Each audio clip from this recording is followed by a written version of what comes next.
Hello, ഞാനിന്നൊരു variety കറിയായിട്ടാണ് വന്നേക്കണേ. പച്ച മാങ്ങ വെച്ചിട്ട് അരച്ച് കലക്കി ഉണ്ടാക്കിയിട്ടുണ്ട്. പച്ച മാങ്ങ വെച്ചിട്ട് ഇത് പുളി ഒഴിച്ചും ഉണ്ടാക്കും കേട്ടോ, മറ്റേ വാളംപുളിയില്ലേ.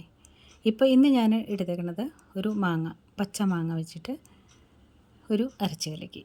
അപ്പോൾ അതെങ്ങനെയാണെന്ന് നോക്കാം. ഞാൻ അതിനൊരു മാങ്ങ എടുത്തിട്ടുണ്ട്. ഒരു മാങ്ങ മതി, അധികം പുളി വേണ്ട കേട്ടോ. ആ ഒരു മാങ്ങ അത് തൊലിയൊക്കെ ചെത്തി ചെറുതായിട്ട് മുറിച്ചെടുക്കണം, അല്ലെങ്കിൽ മിക്സിയിലിടുമ്പം അറിയില്ല. അപ്പോൾ ഇതുപോലെ മുറിച്ചെടുത്തിട്ട് ചെറിയ കഷ്ണങ്ങളാക്കി മുറിച്ചിടാം. വലിയ പുളിയില്ലാത്ത മാങ്ങയാണത്. അപ്പോൾ ഇതിന് കുറച്ച് തേങ്ങ വേണം, തൈര് വേണം, പച്ചമുളക് വേണം. അപ്പോൾ ഇതുപോലെ ചെറുതായിട്ട് അരിഞ്ഞ് എടുക്കാം. ഇത് പെട്ടെന്ന് ഉണ്ടാക്കി കഴിക്കാവുന്നൊരു കറിയാട്ടോ. ഇത് വെച്ചേക്കാൻ പറ്റില്ല, കാരണം ഇത് ചൂടാക്കണ കറിയല്ല ഇത്. അപ്പോൾ ഇതുപോലെ അരിഞ്ഞെടുത്ത മാങ്ങ മിക്സിയിലേക്ക് ഇട്ട്, പിന്നെ ഒരു അരമുറി തന്നെ വേണമെന്നില്ല, നാളികേരവും കൂടി ഇട്ട്, പിന്നെ കുറച്ച് ഈ അധികം പുളിയില്ലാത്ത തൈരില്ലേ, അതിനകത്ത് ഒരു 1.5 ടീസ്പൂൺ തൈരും കൂടി ഒഴിച്ചിട്ടുണ്ട്. പിന്നെ പച്ചമുളക്, ഒരു 3 പച്ചമുളക് ചെറുതായിട്ട് അരിഞ്ഞിട്ടിട്ടുണ്ട്. പിന്നെ കുറച്ച് ഉപ്പ്, അതും കൂടി ചേർത്ത് ഒന്ന് അരയ്ക്കുക. വെള്ളം ഒഴിക്കുന്നതിന് മുമ്പ് ഒന്ന് അരച്ചെടുക്കണം. അത് കഴിഞ്ഞിട്ട് അധികം കട്ടിയാവാൻ പാടില്ലല്ലോ. അപ്പോൾ കുറച്ച് വെള്ളം കൂടി ഒഴിച്ചിട്ട് ഒന്നും കൂടി അരച്ചെടുത്തിട്ടുണ്ട്. അപ്പോൾ ഇച്ചിരി ലൂസായിട്ടിരിക്കണം, എന്ന് വെച്ചാൽ അധികം കട്ടിയാവാനും മേല, ഒരുപാട് ലൂസാവാനും മേല. അപ്പോൾ അതിന് ആ ജാറ് കഴുകി ഇച്ചിരി വെള്ളം കൂടി ഒഴിച്ചിട്ടുണ്ട് കേട്ടോ. നല്ല ടേസ്റ്റി ആയിട്ടുള്ളൊരു കറി കേട്ടോ, മാങ്ങ അരച്ച് കലക്കി. എല്ലാവർക്കും ഇഷ്ടമാണ്, പിള്ളേർക്കൊക്കെ ഇഷ്ടമായി ഇത്.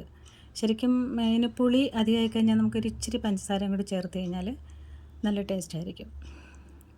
അപ്പോൾ അരച്ചെടുത്തിട്ടുണ്ട്. ഞാൻ പറഞ്ഞില്ലേ, ഇച്ചിരി പുളി അധികമാണെങ്കിൽ ഇച്ചിരി പഞ്ചസാരയും കൂടി ഇടാം. ഇനി നമുക്കിത് വറുത്തിടാം. ഒരു പാൻ അടുപ്പത്ത് വെച്ചിട്ട് വെളിച്ചെണ്ണ കേട്ടോ ഞാൻ ഒഴിച്ചേക്കണത്.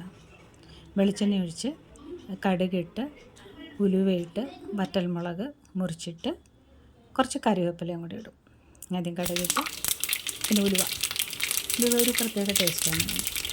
ഉലുവയിട്ട് വറ്റൽമുളക് ഇട്ടിട്ട് ഇത് വറുത്തിടും. നല്ല ടേസ്റ്റി ആയിട്ടുള്ളൊരു കറി കേട്ടോ, ഉണ്ടാക്കി നോക്കും. ഇപ്പം മാങ്ങ കിട്ടുന്ന കാലമല്ലേ. മാങ്ങ എന്തെല്ലാം ഉണ്ടാക്കാമെന്നറിയാമോ? മാങ്ങ അച്ചാർ, മാങ്ങ പിന്നെ ഡ്രിങ്ക്സൊക്കെ ഉണ്ടാക്കാൻ പറ്റിയൊരു സമയമാണല്ലോ.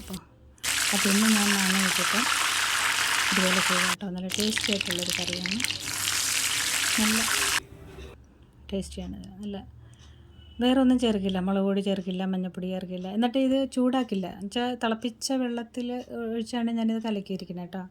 ഈ വറുത്തിട്ടിട്ട് ഈ കറിയിലേക്ക് ഒഴിക്കുകയോ ചെയ്യുന്നത്. ഇത് ചൂടാക്കില്ല, അത് അപ്പം തന്നെ കൂട്ടാൻ പറ്റിയൊരു കറിയാണ്. പെട്ടെന്ന് നമുക്ക് ഒരു കറിയൊന്നും ഇല്ലെങ്കിൽ ഉണ്ടാക്കാൻ പറ്റിയൊരു, മാങ്ങയുണ്ട് തേങ്ങ ഉണ്ടെങ്കിലൊക്കെ പെട്ടെന്ന് ഉണ്ടാക്കാൻ പറ്റിയൊരു കറി കേട്ടോ. അപ്പോൾ ഇന്നത്തെ എൻ്റെ റെസിപ്പി ഇതാണ്. ഇഷ്ടപ്പെട്ടെങ്കിൽ ലൈക്ക് ചെയ്യണം കേട്ടോ, കമൻറ്റ് ചെയ്യണം. അഭിപ്രായങ്ങളൊക്കെ ഉണ്ടെങ്കിൽ പറഞ്ഞോളൂ, എന്നാലല്ലേ എനിക്കിനിയും വേറെ ഉണ്ടാക്കാൻ പറ്റുള്ളൂ. അപ്പോൾ ഇന്നത്തെ എൻ്റെ റെസിപ്പി ഇതാണ്, മാങ്ങ അരച്ച് കലക്കി. Super taste. ഓക്കെ, ഉണ്ടാക്കി നോക്കൂ.